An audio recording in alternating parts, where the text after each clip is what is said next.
नमस्कार दोस्तों। जैसा कि आप सभी को पता है, हम इस चैनल पर भारतीय इतिहास के टेस्ट सीरीज चालू कर रखे हैं और आज इस टेस्ट सीरीज के अंदर हमारा ये 7वें नंबर का टॉपिक है जिसका नाम है गुप्तकालीन। तो चलिए शुरू करते हैं आज की क्लास और आज का पहला प्रश्न देखते हैं। लिच्छवी दोहित्र किसे कहते हैं? जेल परीक्षा 2018 में पूछा गया था। तो सही आंसर रहेगा ऑप्शन नंबर 4, समुद्रगुप्त। व्याख्या देखो, लिच्छवी दोहित्र समुद्रगुप्त को कहते हैं। समुद्रगुप्त के प्रयाग अभिलेख में इसे लिच्छवी दोहित्र लिच्छवी कन्या से उत्पन्न बताया गया है। समुद्रगुप्त की माता का नाम कुमार देवी था। अगला क्वेश्चन आता है, निम्न में से कौन सा गुप्त राजा अपने मातृवंश की ओर से लिच्छवियों से संबंधित था? हेडमास्टर एग्जाम 2018 में पूछा गया था। सही आंसर रहेगा ऑप्शन नंबर 3, समुद्रगुप्त। अगला क्वेश्चन है, सुदर्शन झील का पुनरुद्धार किस गुप्त शासक के शासनकाल में हुआ था? तो सही आंसर रहेगा ऑप्शन नंबर 2, स्कंदगुप्त के। अगर दोस्तों आपको ये हमारा वीडियो अच्छा लगे तो आप इसको लाइक, शेयर और सब्सक्राइब जरूर कर सकते हो। नेक्स्ट क्वेश्चन आता है, समुद्रगुप्त के बाद चंद्रगुप्त द्वितीय मगध की गद्दी पर बैठा। उसने शकों पर पराजित कर निम्न में से कौन सी उपाधि धारण की? तो सही आंसर रहेगा ऑप्शन नंबर 3, शाकिर विक्रमादित्य की। शकों पर पराजित करने पर चंद्रगुप्त द्वितीय ने शाकिर विक्रमादित्य की उपाधि धारण की थी। अगला क्वेश्चन आता है, प्रयाग प्रस्तुति का रचनाकार कौन था? सेकंड ग्रेड एसएसटी एग्जाम 2014 में पूछा गया था। तो सही आंसर रहेगा ऑप्शन नंबर 2, हरिसेन। व्याख्या देखो, हरिसेन समुद्रगुप्त का राजकवि था। हरिसेन ने इलाहाबाद प्रशस्ति लेख की रचना की। इतिहासकार विसेंट स्मिथ ने समुद्रगुप्त को भारत का नेपोलियन कहा है। इन्होंने अश्वमेधकर्ता की उपाधि धारण की थी तथा इन्हें कविराज भी कहा जाता है। अगला क्वेश्चन आता है, निम्नलिखित में से किसे भारतीय नेपोलियन कहा जाता है? यूपीटीईटी एग्जाम 2014 में पूछा गया था। तो सही आंसर रहेगा ऑप्शन नंबर 4, समुद्रगुप्त। अगला क्वेश्चन आता है, प्रयाग प्रशस्ति में समुद्रगुप्त के कितने प्रत्यंत राज्यों सीमावर्ती राज्यों का उल्लेख है? तो सही आंसर रहेगा 5 राज्यों का। व्याख्या देखो, अब देखते हैं वो 5 राज्य कौन कौन से हैं। तो प्रत्यंत राज्य से सीमावर्ती 5 राज्य थे जिन्होंने समुद्रगुप्त के प्रचंड शासन को स्वीकार कर देना स्वीकार किया था। पहला था दबाग, डखौवा तथा त्रिपुरा। दूसरा था कामरूप, आसाम। तीसरा था समतट बंगाल, नेपाल, करतारपुर, उत्तरांचल। अगला प्रश्न आता है, गुप्त काल में गुजरात, बंगाल, दक्कन एवं तमिल राष्ट्रों में स्थित केंद्र किससे संबंधित थे? आरएएस प्री एग्जाम 2010 में पूछा गया था। तो सही आंसर रहेगा ऑप्शन नंबर 1, वस्त्र उत्पादन। अगला क्वेश्चन आता है, भारत में सबसे प्राचीन विहार है? आरएएस 1992 में पूछा गया था। नालंदा, उदयंतपुरी, विक्रमशिला या भाज? तो सही आंसर रहेगा ऑप्शन नंबर 1, नालंदा। अगला क्वेश्चन आता है, नालंदा विश्वविद्यालय के संदर्भ में धर्मगंज था। फर्स्ट ग्रेड संस्कृत एजुकेशन 2020 में पूछा गया था। तो सही आंसर रहेगा ऑप्शन नंबर 4, धर्मगंज विश्वविद्यालय में धर्मगंज पुस्तकालय से संबंधित था। अगला प्रश्न, इस प्रश्न की व्याख्या देखो, नालंदा विश्वविद्यालय की पुस्तकालय का जाम धर्मगंज था। प्राचीन तिष्यति स्रोत के हिसाब से नालंदा के विशाल पुस्तकालय में 3 बड़ी बहुमंजिला इमारतें रत्नासागर, जोन्स का महासागर, रत्नोदी, जेवलस का सागर और रंजक गहनों से सजी हुई करती थी। अगला प्रश्न आता है, अष्टधाई का लेखक था? आरएएस प्री एग्जाम 2009 में पूछा गया था। तो सही आंसर रहेगा ऑप्शन नंबर 3, पाणिनि। व्याख्या देखो, पाणिनि संस्कृत भाषा के सबसे बड़े व्याकरण हुए हैं। इनका जन्म तत्कालीन उत्तर पश्चिम भारत के गांधार में हुआ था। इनके व्याकरण का नाम अष्टधाई है जिसमें 8 अध्याय और लगभग 4 सहस्त्र सूत्र है। अगला प्रश्न आता है, प्राचीन भारत का ग्रंथ जिसका 15 भारतीय एवं 40 विदेशी भाषाओं में अनुवाद हुआ। आरएएस 1992 में पूछा गया था। सही आंसर रहेगा ऑप्शन नंबर 2, पंचतंत्र। अब अगला प्रश्न आता है जो कि पुलिस कांस्टेबल एग्जाम 2008 में पूछा गया था। पंचतंत्र के लेखक है? तो सही आंसर रहेगा ऑप्शन नंबर 1, विष्णु शर्मा। अगला क्वेश्चन आता है, प्राचीन भारत में शेरनी का मुखिया कहलाता था। तो जेठक सही आंसर रहेगा।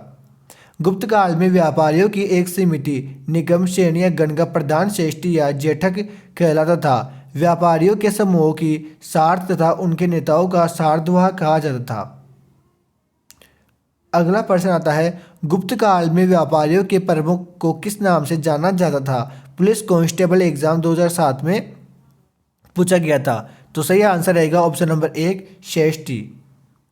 इलाहाबाद स्थित अशोक का स्तंभ साम्राज्य के संबंध में सूचना देता है। फर्स्ट ईयर टीचर एग्जाम 2012 में पूछा गया था। तो सही आंसर रहेगा ऑप्शन नंबर 3 समुद्र गुप्त। इस प्रश्न की व्याख्या देखो, अशोक द्वारा कौशाम्बी में स्थापित स्तंभ पर प्राप्त यह प्रशस्ति वर्तमान में इलाहाबाद के किले में विद्यमान है। इसमें समुद्रगुप्त के राजकवि हरिसेन ने इनके विजय अभियानों का वर्णन किया है। यह चंपू शैली गद्य व पद्य दोनों का प्रयोग का सर्वश्रेष्ठ उदाहरण है। इस लेख की भाषा संस्कृत लिपि गुप्तकालीन ब्राह्मी है। अगला क्वेश्चन आता है, हरिसेन द्वारा रचित प्रयाग प्रशस्ति की भाषा है। हेडमास्टर एग्जाम 2021 में पूछा गया था। तो सही आंसर रहेगा ऑप्शन नंबर 2 संस्कृत भाषा है।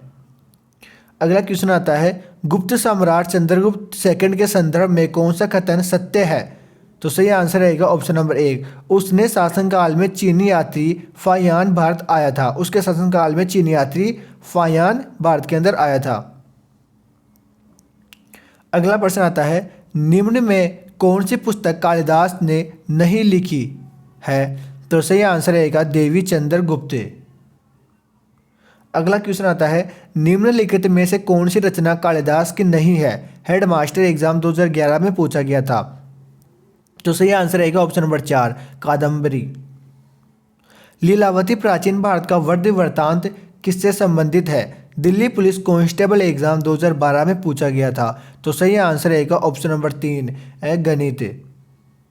लीलावती भारतीय गणितज्ञ भास्कर द्वितीय द्वारा सन 1150 ईस्वी में संस्कृत में रचित गणित और खगोल शास्त्र का एक प्राचीन ग्रंथ है। इसमें 625 श्लोक है। साथ ही यह सिद्धांत शिरोमणि का एक अंग भी है। लीलावती में अंकगणित का विवेचन किया गया है। लीलावती भास्कराचार्य की पुत्री थी। पाई के मान का परिकलन करने वाला प्राचीन विद्वान कौन है? जेल प्रेडी शिफ्ट थर्ड एग्जाम 3rd में पूछा गया था। तो सही आंसर रहेगा ऑप्शन नंबर 2 बोधायन। अगला क्वेश्चन आता है कि अजंता की गुफाएं निम्नलिखित में से किससे संबंधित है? सूचना सहायक परीक्षा 2018 में पूछा गया था। तो सही आंसर रहेगा ऑप्शन नंबर 3 जातक कथाएं। अगला प्रश्न आता है, गुप्त काल का निम्न में से कौन सा मंदिर मध्य प्रदेश में स्थित नहीं है? स्कूल व्याख्याता 2020 में पूछा गया था। तो सही आंसर रहेगा ऑप्शन नंबर 3 देवगढ़ का दशावतार मंदिर। निम्नलिखित में से कौन सा ग्रंथ गुप्त काल में रचा गया? तो सही आंसर रहेगा ऑप्शन नंबर 3 अमरकोश। अमर सिंह इन्होंने अमरकोश व नामलिंगानुशासन संस्कृत में उपलब्ध सबसे प्राचीन कोश नामक ग्रंथों की रचना की। अगला क्वेश्चन आता है, ऐतिहासिक एलोरा गुफाएं इसके समीप स्थित है। एसएससी कांस्टेबल जीडी में पूछा गया था। तो सही आंसर रहेगा ऑप्शन नंबर 4 औरंगाबाद। अजंता एवं एलोरा की गुफाएं महाराष्ट्र के औरंगाबाद जिले में स्थित है। अगला प्रश्न आता है, नाट्य शास्त्र के रचयिता कौन थे? एसएससी कांस्टेबल एग्जाम 2011 में पूछा गया था। तो सही आंसर रहेगा ऑप्शन नंबर 1 भरत मुनि। नाटकों के संबंध में शास्त्रीय जानकारी को नाट्य शास्त्र कहते हैं। इस जानकारी का सबसे पुराना ग्रंथ भी नाट्य शास्त्र के नाम से जाना जाता है। इसके रचयिता भरत मुनि थे, जिनका काल 400 ईस्वी पूर्व के निकट माना जाता है। अगला प्रश्न आता है, सांप सीढ़ी का खेल का संबंध किस भारतीय विद्वान से है? जेल परीक्षा 2018 में पूछा गया था। तो सही आंसर रहेगा ऑप्शन नंबर 4 ज्ञानदेव। भारत में सांप सीढ़ी का खेल को मोक्षपातम या परमपदम कहते हैं। ऐसा मत है कि इसका आविष्कार 13वीं सदी के संत ज्ञानेश्वर ने किया था। चट्टानों से बने बौद्ध बगीचे तथा अजंता गुफाओं के चैत्य शासकों के संरक्षण के तहत निर्मित किए गए थे। राजस्थान पुलिस कांस्टेबल एग्जाम 2018 में पूछा गया था। चोल, सातवाहन या गुप्त? तो सही आंसर रहेगा ऑप्शन नंबर 4 वाकाटक। हर्ष को सकलतरापथनामत कहा गया है? तो सही आंसर रहेगा ऑप्शन नंबर 1 चालुक्य अभिलेखों में। चालुक्य सम्राट पुलकेशन द्वितीय की ऐहोल प्रशस्ति में हर्ष को सकलतरापथनम सकल उत्तर भारत का विजेता स्वामी कहा गया है। हर्ष चरित्र में हर्ष को चंतु समुद्राधिपति तथा चक्रवर्ती नामधेय कहा गया है। अगला प्रश्न आता है, विद्वान जो हर्षवर्धन के दरबार में नहीं था, स्कूल व्याख्याता इतिहास 2020 में पूछा गया था। सही आंसर रहेगा ऑप्शन नंबर 4 मयूर शर्मण। हर्षवर्धन के दरबार में बाण भट्ट, भूषण भट्ट, दंडी, मातंग, दिवाकर, मयूर भट्ट एवं धावक नामक उच्च कोटि के रचनाकार थे। नागानंद रत्नावली एवं प्रियदर्शिका के लेखक थे। RAS प्री एग्जाम 1999 में पूछा गया था। सही आंसर रहेगा ऑप्शन नंबर 4 हर्षवर्धन। हर्षवर्धन संस्कृत महान विद्वान और लेखक था। इसने नागानंद रत्नावली और प्रियदर्शिका नामक पुस्तकों की रचना की थी। अगला प्रश्न, लास्ट प्रश्न आता है, नालंदा विश्वविद्यालय में रत्नासागर क्या था? फर्स्ट ईयर टीचर एग्जाम 2014 में पूछा गया था। तो सही आंसर रहेगा ऑप्शन नंबर 1 पुस्तकालय। अगर दोस्तों आपको ये हमारा कंटेंट अच्छा लगा हो तो आप इसको लाइक शेयर सब्सक्राइब जरूर कर सकते हो। और अगर आपको इसी प्रकार के और प्रश्न चाहिए टॉपिक वाइज तो आप इस चैनल को सब्सक्राइब करो, क्योंकि इस यूट्यूब पर भीड़ बहुत है। अगर आपने आज सब्सक्राइब नहीं किया तो बाद में सिर्फ पछतावा होगा। जय हिंद जय भारत दोस्तों, फिर मिलते हैं अगली क्लास के अंदर।